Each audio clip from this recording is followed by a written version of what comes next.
ହାତ ଦେଇ କଣ ହଉଛି ରାକ୍ଷୀ ଆହୁରି ନ ବାନ୍ଧି କଣ ଆରେ ଟଙ୍କାଟି ପଇସା ନାହିଁ କି ରାକ୍ଷୀ ବାନ୍ଧିବା ଘରେ ମତେ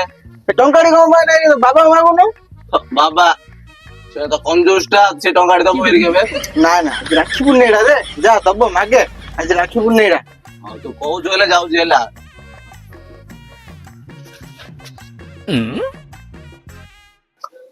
ବାବା ବାବା ବାବା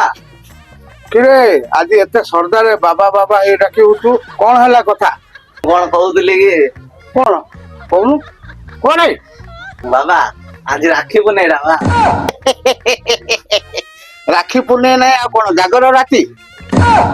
ଏ ବାପା ଯାହା କହିବୁ ସିଧା ସିଧା କଥା କହିବୁ ଏମିତି ମୁଣ୍ଡଟା ଅଣ୍ଡାଳି କହନି ବାବା ମୋ ପାଖରେ କିଛି ପଇସା ନାହିଁ କେତେ ଟଙ୍କା ଦେଇଥାଉ ବା ପଇସା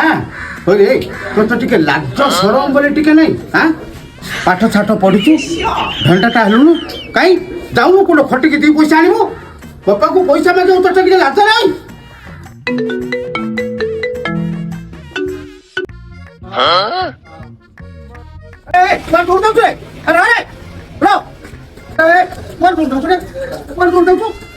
ଅପା ଆସିଛି ବା ରାକ୍ଷୀ ବାନ୍ଧିବାକୁ ଫୋନ କରିଥିଲା ଆରେ ବାପା